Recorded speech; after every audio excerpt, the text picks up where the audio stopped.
from the Endurance Collective, and this is my wrap-up video for my failed 30-hour training week attempt. Let me start by talking briefly about the weekend.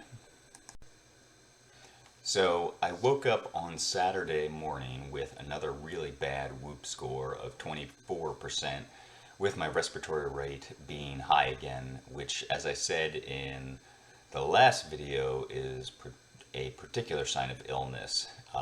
I did everything I could to rest and hydrate on Saturday. I did ride 40 minutes easy on the rollers, and I felt good. More importantly, I felt good after I got off the rollers, which was unlike on Friday, where I rode for 2 hours and then got off of the bike and pretty much immediately felt bad. I felt good afterwards on Saturday. And then I woke up on Sunday with a much better Whoop score, back in the green with a recovery score of 85%, despite my respiratory rate still being a bit elevated. I rode an hour on the rollers easy, felt fine, although I did, the belt on my rollers snapped, which was kind of funny. Kreitler rollers will basically last forever, but unfortunately you do need to replace the belts once in a while. So I just went on to Amazon to order a new one, and it said last ordered in 2015. So I think I got my money's worth, and they're about $20.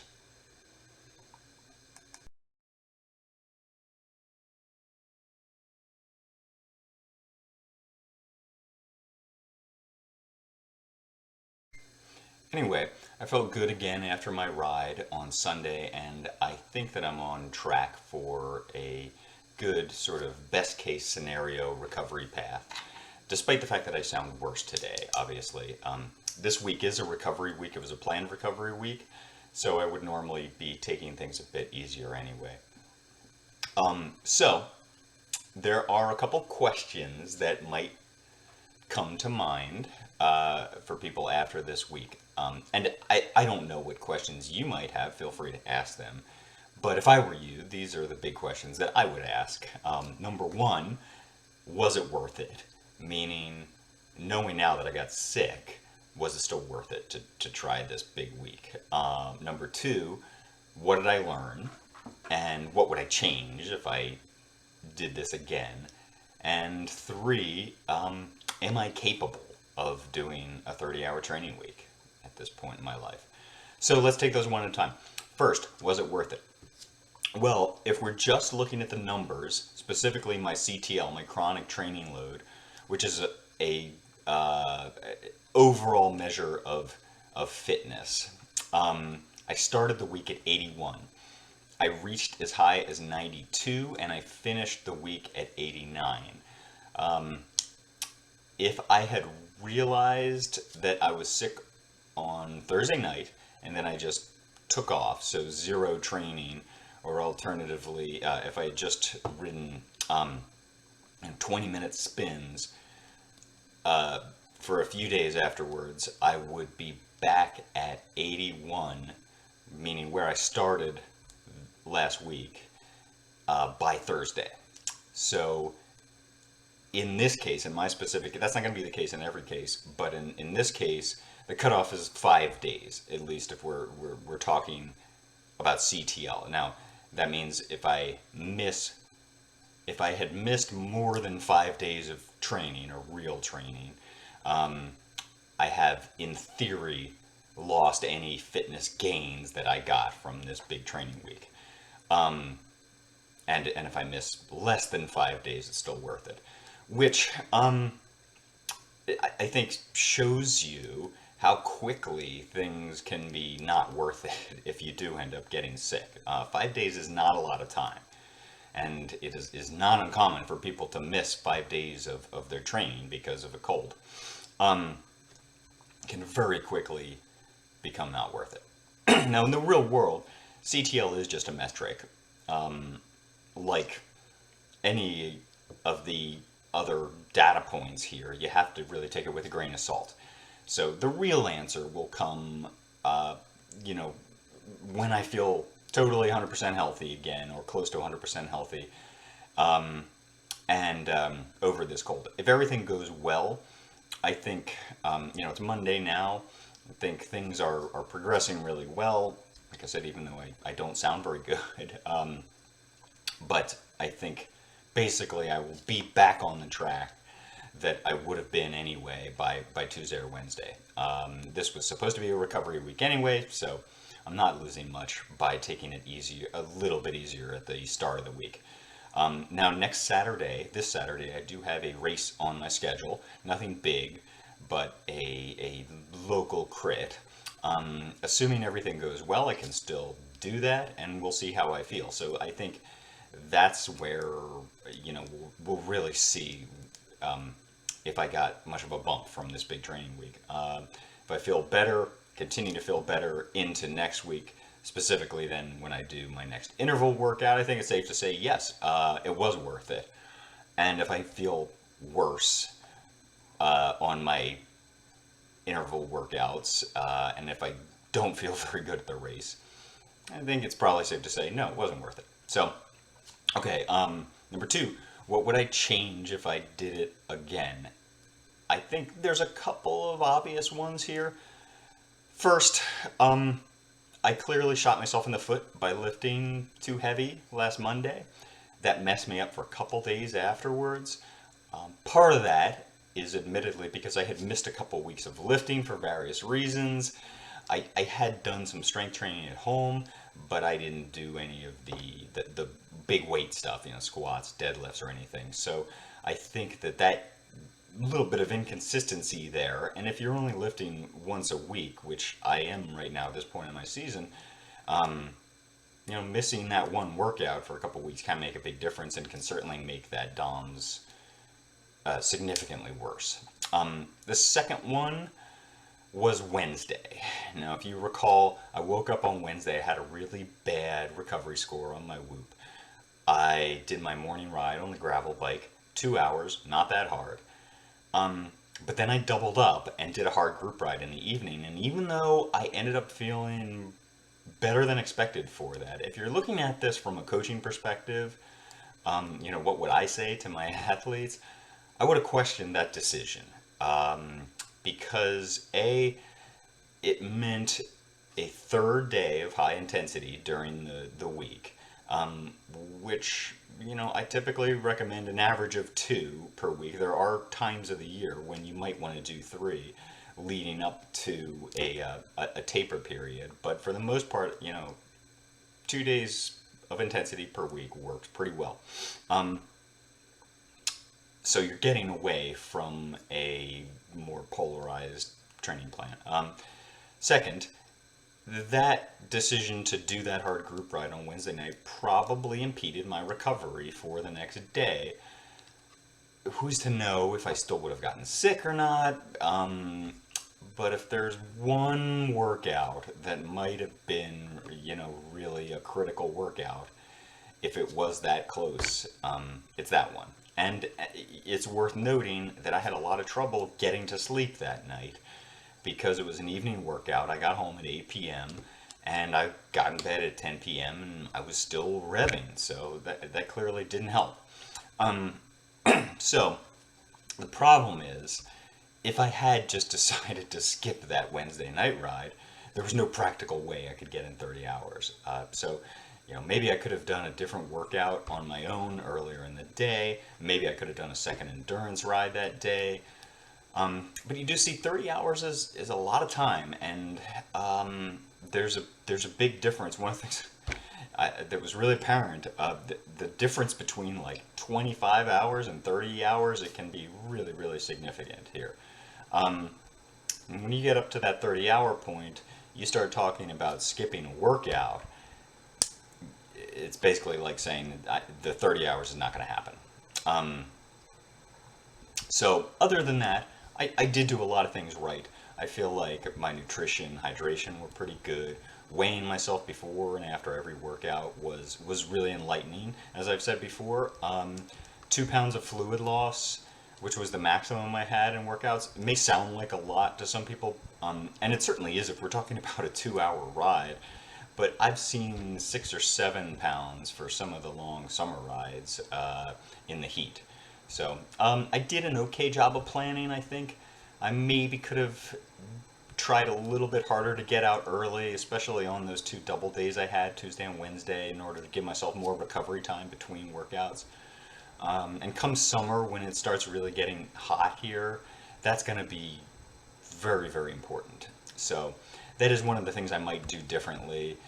Um, but that's a slightly different question than what did I learn from this? And there's a few things, but I guess the most important one is just the importance of logistics. There's a famous quote from General Omar Bradley, famous general in World War II, who said, "Amateurs talk about strategy, professionals talk about logistics."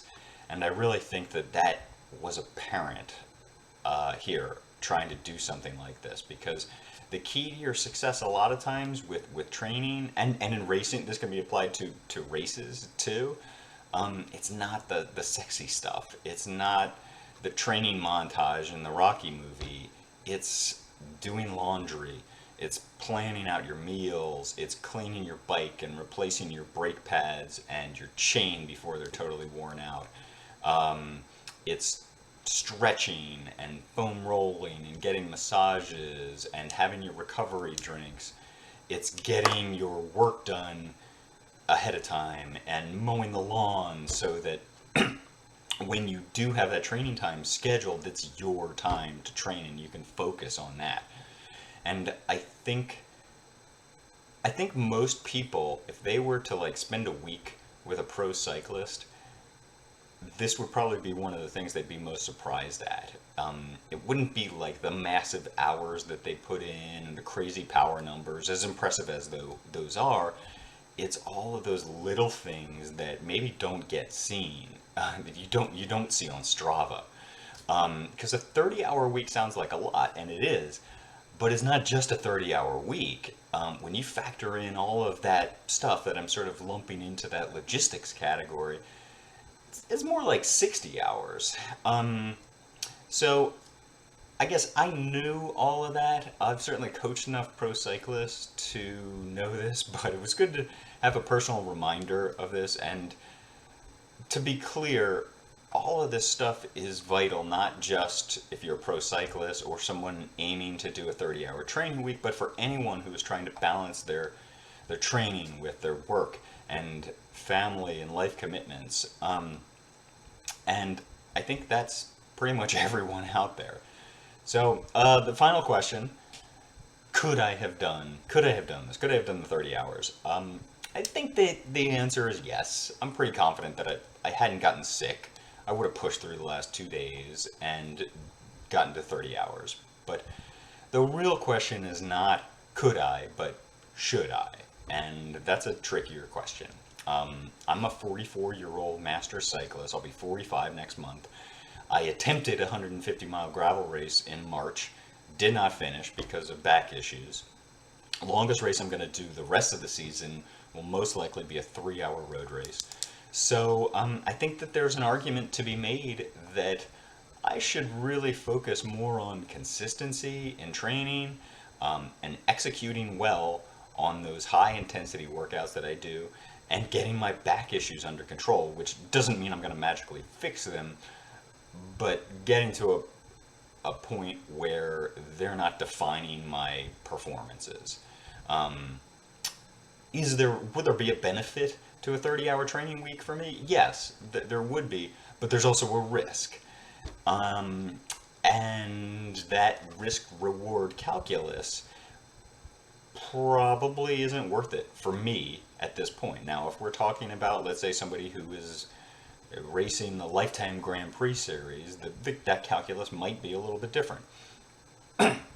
So, to wrap this up, there is an image that I want to leave you with, and it's one that really helps me visualize the concept of stress and supercompensation, one of the basic training principles. And I imagine one of those old hand cars on a railroad track going up a hill. and I think you know what I'm talking about. They're those old things you used to see where, you know, one person's pressing down a lever on one side and the other's pressing on the other, slowly going back and forth, you know, moving that lever up and down, and that, like, that railroad car is slowly moving up the hill. You know, that's basically what training is. You know, you stress your body with training stress, and then in the recovery cycle, you sort of reset, and it's not just about one side. It's not just about the stress. It's about the coordination between the two that moves the thing forward. But there's a real synchronization there that has to happen. And if that synchronization is off for whatever reason, the car might not move forward. And in fact, it might even be going backwards down the hill. Sometimes you have forces that are not even in the right direction. They're like sideways forces that could be what we call non-productive stresses, like emotional stress or having to stand on your feet all day at your job, which just makes things increasingly more difficult to keep the two sides coordinated. And if you get out of sync, you can imagine how you still have a cycle, you still have your ups and downs, but you might be going 1 foot forward, 2 feet backwards, and slowly sliding down that hill. And we talk about doing like a big week like this, a big stress. You know, there is a danger, a risk in pushing that lever really hard, because it is much more difficult to synchronize the other side, the recovery side, and you might end up moving backwards, and moving backwards isn't even the worst thing that could happen, because if you push that lever too hard, you can snap it right off and break the whole thing. So anyway, despite the fact that this week did not end the way I had planned it, it was a valuable exercise for me. I hope you enjoyed following along. I want to thank everybody who supported me in this. Specifically, I want to thank all my athletes who reached out to me with words of support and who were patient with me this week. And I want to thank the coaches at EC, specifically Ben and Liz, who really helped me in the planning phase, which we saw in I think the first video in this series. And most of all, I want to thank my wife, Jess, who really supported me. She is the one of us with the more demanding job in our family, and I like to think that I normally make up for a little bit of that by doing a little bit more of the household stuff, the meal prep and childcare and cleaning type stuff. This week I wasn't able to do all of that like I normally do, and Jess really stepped up. And then even on the weekend when I realized I wouldn't get to 30 hours and I did minimal training, she still took care of me when I was sick. So thank you, and I love you, and I will make it up to you. Thank you for watching. Please feel free to write in any of your questions or comments, and I'll see you soon.